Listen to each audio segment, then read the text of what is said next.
ഒരു ഭീമൻ ചീട്ടുകൊട്ടാരം തകർന്നു വീഴുന്നത് പോലെ അമേരിക്കൻ സമ്പദ്വ്യവസ്ഥ ഒറ്റ രാത്രി കൊണ്ട് മുഴുവൻ രാജ്യങ്ങളെയും ഒന്നൊന്നായി തകർക്കുന്നത് ഒന്ന് സങ്കല്പിക്കുക. ഇതെല്ലാം വിചിത്രമായ ഒരു സിനിമാ കഥ പോലെയൊക്കെ തോന്നുമെങ്കിലും പല രാജ്യങ്ങളും യഥാർത്ഥത്തിൽ ഒരു നൂലിൽ തൂങ്ങിക്കിടക്കുകയാണ്. അതായത് യുഎസിനെ ആശ്രയിച്ച് ജീവിക്കുന്ന നിരവധി രാജ്യങ്ങളുണ്ട്. അമേരിക്ക ഒരു സാമ്പത്തിക മാന്ദ്യത്തിലേക്ക് വീണാൽ ഈ 10 രാജ്യങ്ങളും പൂർണ്ണമായും തകർന്നേക്കാം. ഏതൊക്കെ രാജ്യങ്ങളാണ് അപകടത്തിലെന്ന് നോക്കാം. ആദ്യം മെക്സിക്കോ. അമേരിക്കയുടെ ഏറ്റവും അടുത്ത കിഴക്കൻ അയൽരാജ്യമാണ് മെക്സിക്കോ. അവർ സുരക്ഷിതരാണെന്ന് തോന്നുമെങ്കിലും ഒട്ടും സുരക്ഷിതമായ ഒരു സാഹചര്യത്തിലല്ല മെക്സിക്കോ മുന്നോട്ടു പോകുന്നത്. എല്ലാ വർഷവും കാറുകൾ, ഇലക്ട്രോണിക്സ്, ഭക്ഷണം തുടങ്ങിയവ മെക്സിക്കോ യുഎസിലേക്ക് അയക്കുന്നുണ്ട്. അമേരിക്ക മെക്സിക്കോയിൽ നിന്നുമുള്ള ഇറക്കുമതി നിർത്തിയാൽ മെക്സിക്കോയുടെ സമ്പദ്വ്യവസ്ഥ കുത്തനെ താഴാം. തൊഴിലവസരങ്ങൾ ഇല്ലാതാവുകയും യുഎസിൽ നിന്ന് വീട്ടിലേക്ക് അയക്കുന്ന പണം കുറയുകയും കുടുംബങ്ങൾ ദുരിതത്തിലാവുകയും ചെയ്യും. അടുത്തതായി അപകടത്തിലായിരിക്കുന്ന രാജ്യമാണ് കാനഡ. യുഎസിന്റെ വടക്ക് ഭാഗത്തെ അയൽരാജ്യമാണ് കാനഡ. അവരുടെ കയറ്റുമതിയുടെ 75% യുഎസിനെയാണ് കാനഡ ആശ്രയിക്കുന്നത്, പ്രത്യേകിച്ച് എണ്ണ. അമേരിക്ക മന്ദഗതിയിലായാൽ എണ്ണവില ഇടിയുകയും തൊഴിലവസരങ്ങൾ ഇല്ലാതാകുകയും കാനഡയുടെ സുഖകരമായ ഭവന വിപണി പോലും തകരുന്ന അവസ്ഥയിലേക്ക് കാര്യങ്ങൾ നീങ്ങും. അടുത്തതായി ദക്ഷിണ കൊറിയയാണ്. സാംസങ് പോലുള്ള ബ്രാൻഡുകളുള്ള ഒരു ടെക് സൂപ്പർ സ്റ്റാർ. അവർ യുഎസിലേക്ക് ധാരാളം ഇലക്ട്രോണിക്സ് കയറ്റി അയക്കുന്നുണ്ട്. പക്ഷേ അമേരിക്കക്കാർ അവരുടെ പണസഞ്ചികൾ മുറുക്കുകയാണെങ്കിൽ ദക്ഷിണ കൊറിയയുടെ ഫാക്ടറികൾ നിലച്ചേക്കാം.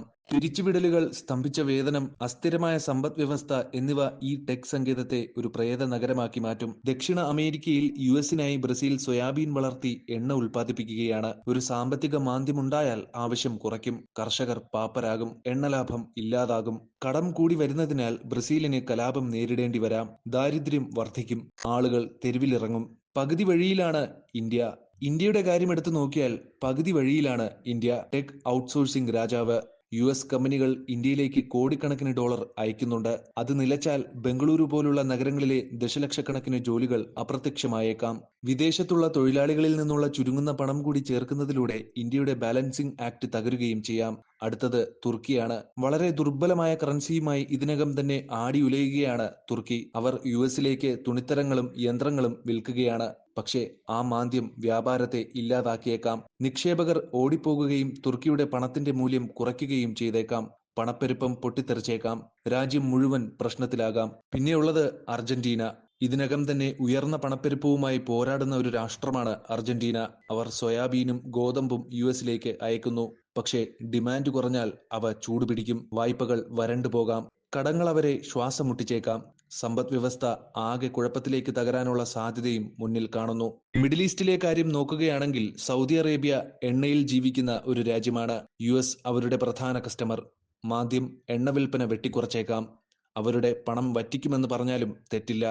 ഫാൻസി പ്രോജക്റ്റുകൾ സ്തംഭിക്കും. തൊഴിലവസരങ്ങൾ അപ്രത്യക്ഷമാകുന്നതിലൂടെ സൗദി ഇന്നുവരെ കണ്ടിട്ടില്ലാത്ത വിധത്തിൽ രാജ്യം അമ്പരപ്പിക്കുന്ന സാമ്പത്തിക തകർച്ചയായിരിക്കും അഭിമുഖീകരിക്കേണ്ടി വരുന്നത്. ടൺ കണക്കിന് എണ്ണയുള്ള ആഫ്രിക്കയുടെ വലിയ പ്രതീക്ഷയാണ് നൈജീരിയ.